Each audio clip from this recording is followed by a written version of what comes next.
Today on the show, I want to share some expert networking tips that every consultant should know. Conversations are a large part of a consultant's day. In fact, mastering the art of having good conversations is an excellent way to become a successful consultant. Now, today on the show, I want to talk about those conversations that we have at networking functions and in networking scenarios where we're meeting people often for the first time. There are a lot of tips that I want to share with you today that people don't know of yet, and it means that they're actually just showing up to these networking functions and they're not getting the most out of them. So before we get stuck right into the actual session, I want to sort of cover off on a few things that should be general ideas that you want to be following when you're moving into any networking space. Number one, look for opportunities to network where your ideal market hang out.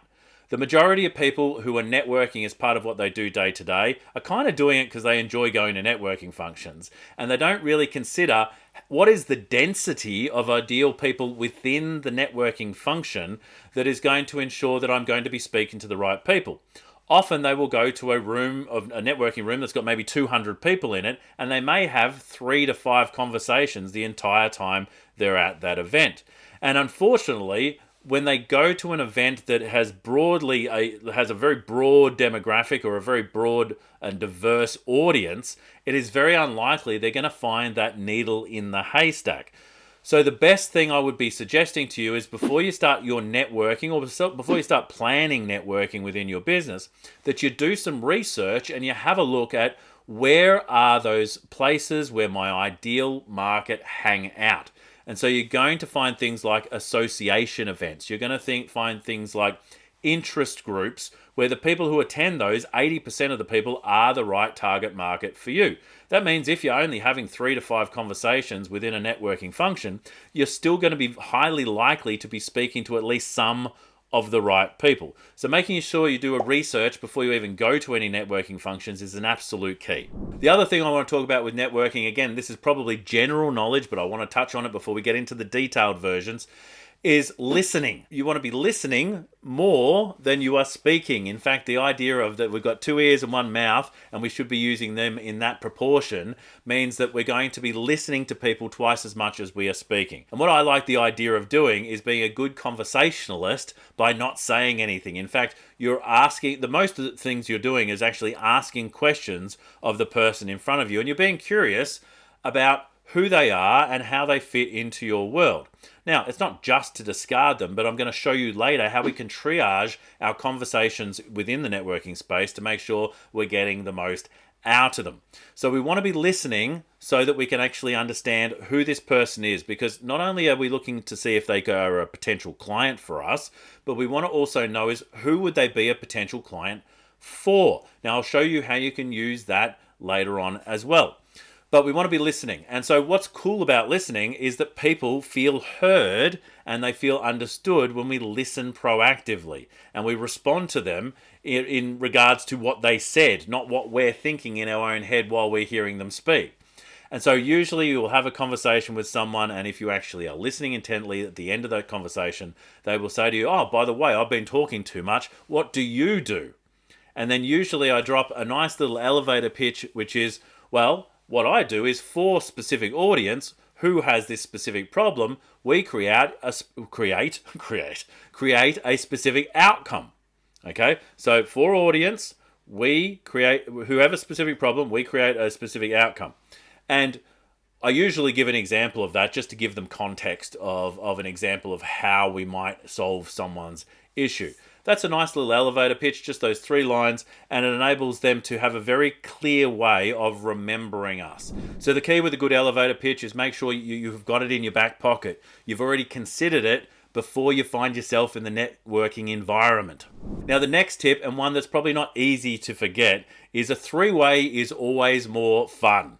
Right, so whether that be true for all sorts of reasons, in a networking sense, a 3-way is always more fun because usually one person will be talking to another single person. And so you've got just this 2-way conversation happening. Now, if you are listening intently, like I said before, and you're understanding who this person could be a good client for, or listening to see what problem that they want solved, you can take that person and introduce them to somebody else. By doing that, you've created a triangle and you've created a three-way interaction. That interaction means that you're doubling the value that you're actually adding to both parties, because one person potentially gets a client, another one gets their problem solved, and they will always remember that you were part of that initial interaction, which means that people will remember you more often and you will be more top of mind in conversations. So a three-way is always better than a two-way. Now, the next tip is an oldie but a goodie. It's one of those things that we used to do with business cards. In fact, let me talk about business cards in general. Number one, business cards are starting to go the way of the dodo. It's getting a little bit long in the tooth, and in fact, I don't use business cards anymore. But I'm going to talk about how you can use them, because there are still people who are using them. Now, instead of using a business card, I use my phone and I connect with people on LinkedIn. Almost everyone in a professional sense has a LinkedIn account, and the majority of people just in general, whether you're working business to business or not, have some sort of social profile, which means that you get to connect with them in that space. So that's what I do now. I actually just connect with someone's LinkedIn profile. Now, why would I connect with someone's LinkedIn profile? We're going to get into that detail in just a moment. But let me talk back to the business cards. Now, in the old days, people would give business cards, and you know what? They still do it from time to time as well. What I like to do is make sure I receive business cards instead of give business cards. If I give business cards out, and the idea of giving a business card out is that it's kind of like this little promotion that goes home with them in their pocket, what I find is that that is rarely acted on.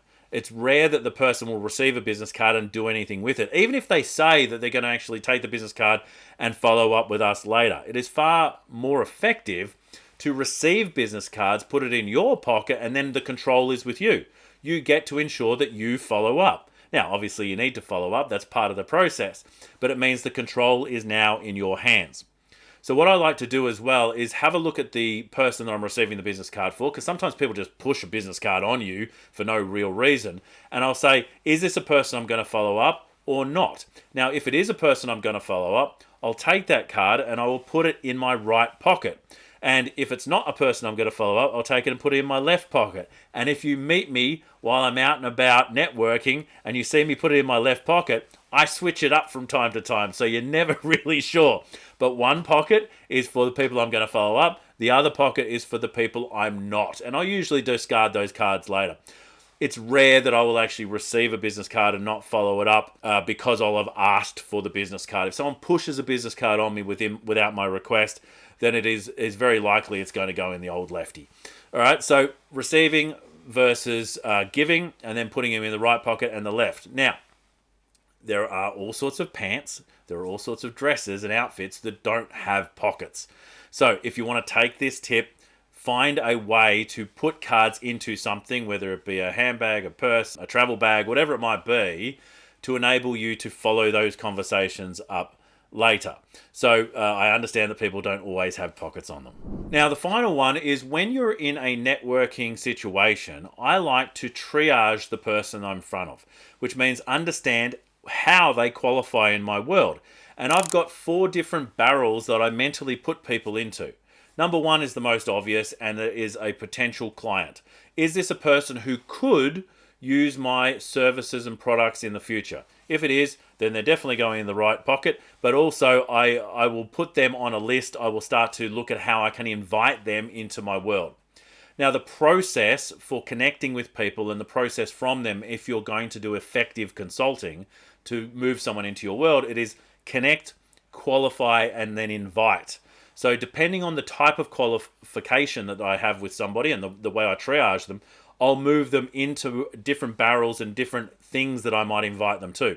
So if it is a person I see that could work with me, I'll invite them to something of value that is around the topic that I talk about, usually about helping them get rid of a problem or creating an outcome for them.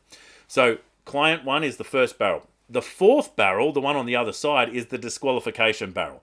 And that's usually for people who are nice and lovely, and it's fantastic to meet them, but they're not really going to play any part of my immediate or even long-term future in business. So I'll put them into the disqualification pile, and great to meet them, but I wouldn't count them as a conversation that I had if I'm going to start looking at networking in a quantifiable way.